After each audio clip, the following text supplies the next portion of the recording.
আল্লামা সাইদি রহিমাহুল্লাহর কি অপরাধ ছিল? এটা মাহফিলে বলাও যেত না। কি বলেন, ঠিক কিনা বলেন? আল্লামা সাইদি সাহেবের মূল অপরাধ কি আমি বলছি।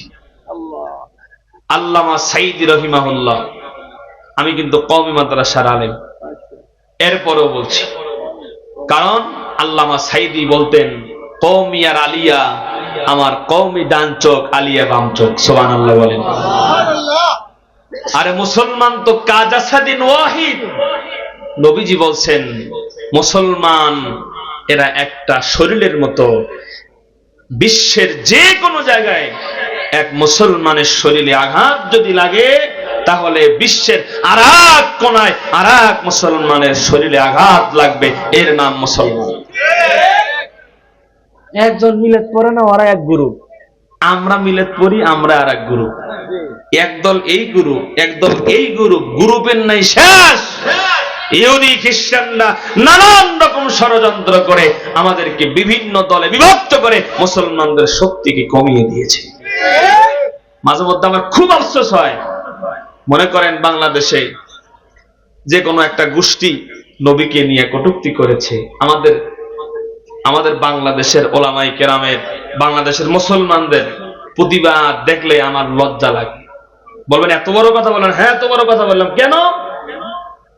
আজকে 3 তারিখ বোঝানোর জন্য বলছি, ইসলামী আন্দোলন বাংলাদেশ চরমনাই অমুক জায়গায় অমুকের বিরুদ্ধে বিক্ষোভ মিছিল, এটা গেল।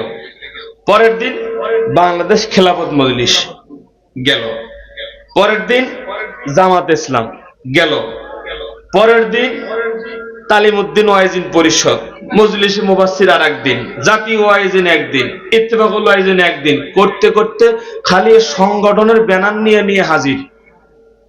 কথা বলেন না কেন? আমি বলি কেন?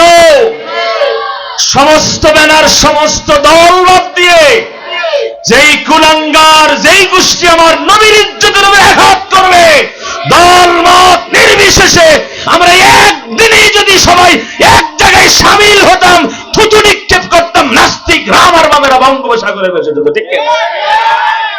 আমরা যাই আমাদের দলের ব্যানার দেয়াতে, কথা কয়টা? এইগুলো বন্ধ করা লাগবে। দল দলের জায়গায় থাকবে। ইসলামের বিষয় যখন আসবে, আল্লাহ রাসূলের ইজ্জতের ব্যাপার যখন আসবে, তখন সব ব্যানার বাদ দিয়ে এক জায়গায় দাঁড়াতে হবে। ঠিক কিনা বলেন? ভাই 5 ভাই থাকে, জমা জমির সমস্যার কারণে এক ভাই আর এক ভাইয়ের লগে 3 বছর কথা কয় না। পাশের কোন অন্য লোকের সাথে যদি মারামারি লাগে, 3 ভাই 3 বছর কথা বলে না, ভাইকে মারতে আসছে যাই ভাই 3 বছর কথা বলে না, সে সবার আগে লাঠি নিয়ে দাঁড়ায়। ঠিক কিনা? কারণ তাদের মধ্যে জমি জমার সমস্যার কারণে তাদের মধ্যে দূরত্ব আছে। কিন্তু এই দূরত্ব থাক, কিন্তু তুমি আমার ভাইকে আমার সামনে মারবা, আমি আমার ভাইয়ের লগে কথা না বলতে পারি, কিন্তু আমি সহ্য করব না। ঠিক কিনা বলে? আমাদের মজবুত এমন ভাবে হতে হবে, আমাদেরকে প্রতিজ্ঞাবদ্ধ এমন ভাবে হতে হবে, ইসলামের বেলায় দলবাদ, ইসলামের বেলায় আমাদের দল একটাই, আমরা মুসলমান, আমরা আল্লাহর সৈনিক। ঠিক কিনা বল? আল্লাহ আমাদের সবাইকে এটা বোঝার তৌফিক দান করুন। বাইরে আমার খেয়াল করেন, বাকি আছে কয়জন? ও বলতেছিলাম আল্লামা সাইদি রাহিমাহুল্লাহ কি অপরাধ ছিল। আল্লামা সাইদি এমন একজন পার্সন যার এক মাহফিলে 57 জন হিন্দু মুসলমান হয়েছিল। এমন কোন মাহফিল নাই, সে করছে বড় বড় প্রোগ্রাম গুলো, প্রায় মাহফিলেই 2 জন 5 জন 10 জন করে হিন্দু মুসলমান হতো। সুবহানাল্লাহ বলেন। আর আমগো পার্শ্ববর্তী একটা দেশ আছে, কি যেন নাম? ভারত। ওরা ওদের দেশ নিয়ে যতটুকু চিন্তিত, তার থেকে আমগো দেশ নিয়ে বেশি চিন্তিত। ঠিক না বলেন? মায়ের থেকে মাসির দরদ বেশি। ডাল মে কুছ কালা হে, ভেজাল আছে না নাই? ওই মালাউনের গোষ্ঠী ষড়যন্ত্র করেছে যে আল্লামা সাইদিকে যেভাবেই হোক বন্দী করতে হবে, কারণ সে যেভাবে বয়ান করে আর তার হাতে হাত রেখে হিন্দুরা যেভাবে মুসলমান হচ্ছে, এরকম যদি আর 30 বছর চলে, বাংলাদেশে হিন্দু থাকবে না। কথা বলেন না? ঠিক কিনা বলেন? যুগে যুগে যারা এই তাওহীদের কথা বলেছে, তাওহীদের পথে মানুষদেরকে ডেকেছে, তাদেরকে ষড়যন্ত্র করে বিভিন্ন কায়দায় আটকানো হয়েছে, ঠিক কিনা বলেন? আসেন, লম্বা হয়ে যায় বাবারা। এবার বালককেও একই কথা বাদশা বললেন, বালক ক্ষমা চাও, বলেন না, জীবন দেব, ক্ষমা চাবো না। আল্লাহু আকবার। এবার জালেম বাদশা বলেন, একটু সিস্টেম চেঞ্জ করে বালককে মারা লাগবে। যারা রক্ত পিপাসু হয়, যারা জালেম হয়, স্বাভাবিকভাবে আরেকজনের মৃত্যু দিলে তার রক্ত পিপাসা মেটে না, ঠিক কিনা বলেন? দুনিয়াবাসী এবার 10 জন সৈন্যকে ডাক দিলেন বাদশাহ, ডাক দিয়ে বলেন, বালককে পাথরের পাহাড়ে নিয়ে যাও, সেখান থেকে ধাক্কা দিয়ে ফালাইয়া দিবা, পাথরের আঘাতে রক্তে রঞ্জিত হয়ে দুনিয়ার থেকে বিদায় হয়ে যাবে। পাথরের পাহাড়ে নিয়ে গেলেন। পাথরের উপরে আমার আল্লাহ আছে নাই? বালক আল্লাহর কাছে হাত তুলে বলেন, মালিক, তুমি যদি বাঁচাও কেউ মারতে পারে না, আর তুমি যদি মারো কেউ বাঁচাতে পারে না। আল্লাহ, আমি তোমার কাছে দোয়া করছি, তুমি তোমার বান্দারে হেফাজত করো। সুবহানাল্লাহ। আল্লাহ পাক বালকের দোয়া কবুল করলেন। পাথরের পাহাড় কাঁপতে শুরু করলো।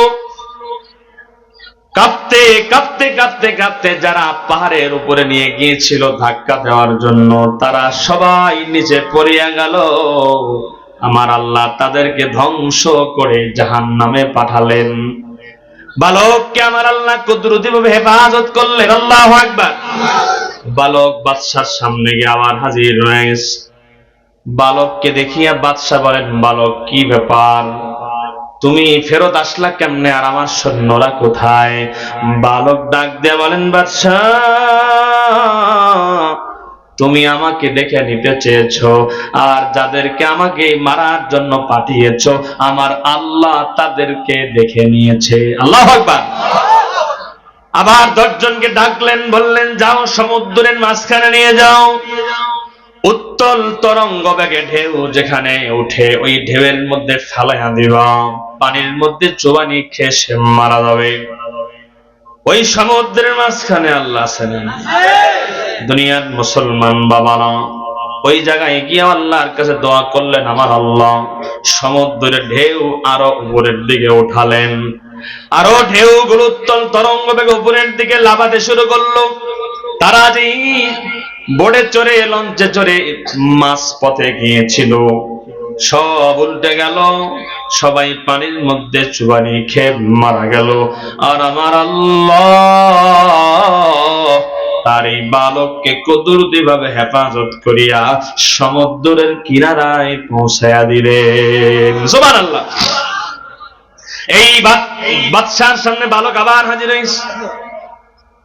বারবার বেঁচে যায়, আবার বাদশার সামনে যায়। বালক চাইলে কিন্তু ওখান থেকে পালায়াও যেতে পারত। কথা বলে না, ঠিক না বলেন? পালাই নাই কেন?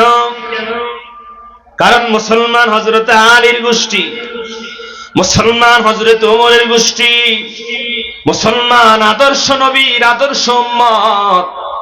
মুসলমানেরা দেশের জন্য, ইসলামের জন্য আবু সাইদের মতো বুক টান করে বুলেটের সামনে দাঁড়াতে জানে।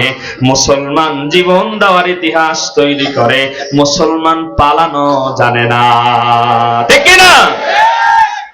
দুনিয়ার মুসলমান বাবাজির আমার, এবার এই বালক বাদশাকে ডাক দিয়ে বলেন, বাদশাহ, আমাকে তোমার মারা কি খুবই প্রয়োজন? বলে, হ্যাঁ। তাইলে শোনো, তোমার বুদ্ধি দিয়া আমাকে কোনোদিন মারতে পারবা না। এরে বাদশা, আমাকে যদি মারতেই হয় তো আমার কাছ থেকে একটা বুদ্ধি ধার নেন। আল্লাহু আকবার। আমার কাছ থেকে বুদ্ধি ধার নেন। কি বুদ্ধি? বলে, তোমার রাজ্যের যত জনগণ আছে অমুক ময়দানে অমুক দিনে হাজির করাও। দুনিয়ার মুসলমান বাবাজির আমার, অমুক ময়দানে হাজির করাও। দুনিয়াবাসী, ওই রাজ্যের জনগণের সংখ্যা ছিল 25,000। 25,000 জনগণ এক ময়দানে হাজির করালেন। এবার বাদশা বালককে বলেন, বালক বলো এখন কি করব? বলে, আমাকে রশি দিয়া বেঁধে আমাকে পাহাড়ের উঁচু টিলার সঙ্গে লটকায়া দাও। আর বাদশাহ তীর ধনুক হাতে নেন, আমি একটা মন্ত্র শিখাইয়া দেব, দোয়া শিখাইয়া দেব, যে দোয়া মন্ত্র পড়িয়া আমার বুকের মধ্যে তীর মারবা, ওই তীর আমার বুকের মধ্যে লাগবে আর আমি দুনিয়ার থেকে বিদায় হয়ে যাব। কিন্তু বাদশা আমাকে মারার জন্য শর্ত হলো একটা।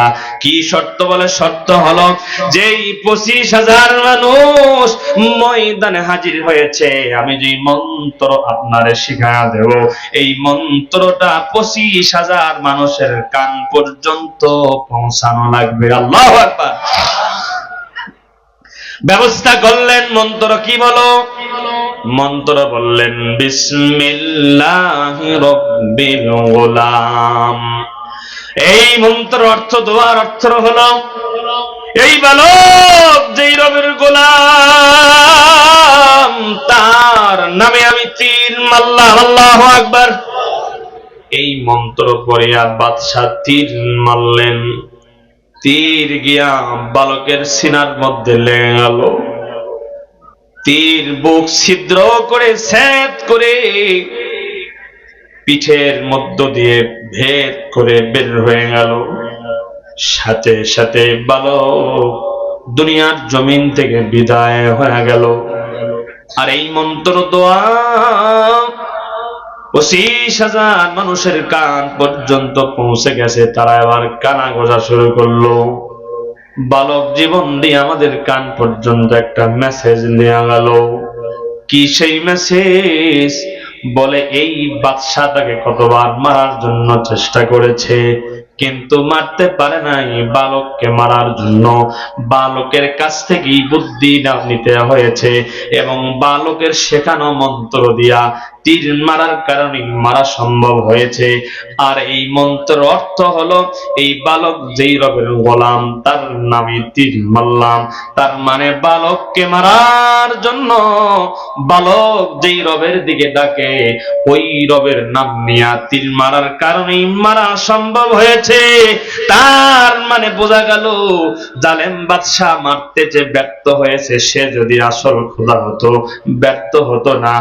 আর এই বালকের রব যার নাম নিয়ে বালককে মারা সম্ভব হলো, এর দ্বারা প্রমাণ হয়ে গেল আমাদের কান পর্যন্ত বালক মেসেজ দিয়া দিল যে আমি যেই রবের দিকে তোমাদেরকে ডেকেছি, ওই রব হলো আসল রব, আসল স্রষ্টা।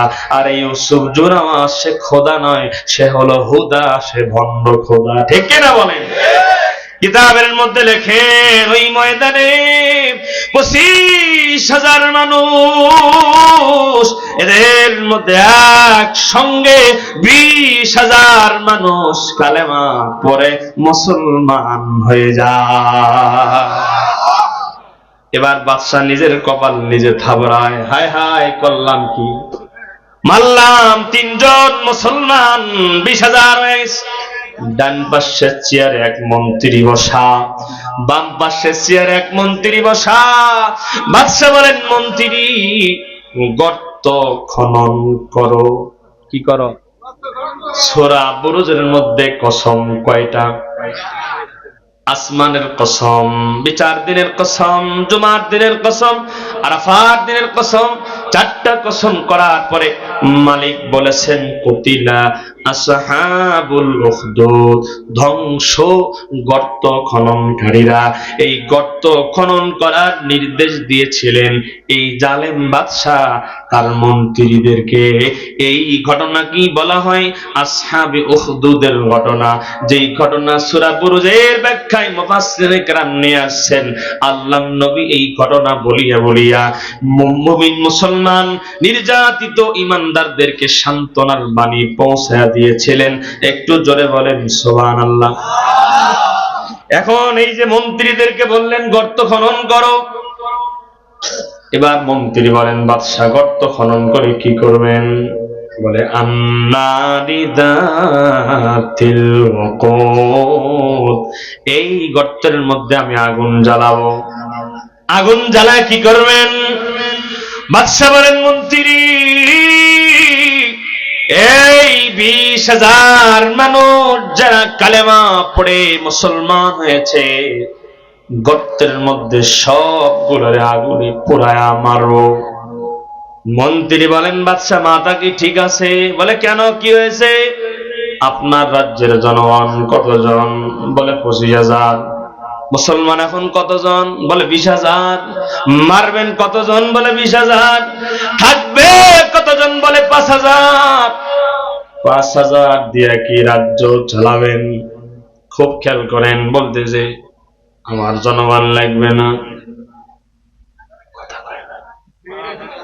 আমার জনগণ লাগবে না, আমার ক্ষমতা লাগবে। কথা মনে হয় বোঝেন না? দুনিয়াবাসী একই কায়দায় 4 আগস্ট গণভবনে প্রত্যেকটা প্রশাসনের ঊর্ধ্বতন কর্মকর্তাদেরকে ডেকে নিয়ে বোর্ড মিটিং করা হলো।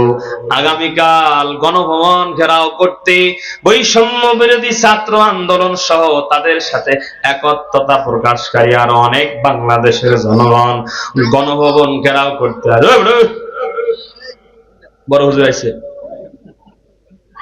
দুনিয়ার মুসলমান ইমানদার আল্লাহর গোলামেরা, আগামীকাল যারাই গণভবন ঘেরাও করতে আসবে সবাইকে আদেশ দিলেন, যত বল প্রয়োগ করা লাগে করো, যত গুলি খরচ করা লাগে করো, যত জনগণ মারা লাগে মারো, প্রশাসন কম পড়লে ইন্ডিয়ার থেকে আনো। ঠিক কিনা বলেন?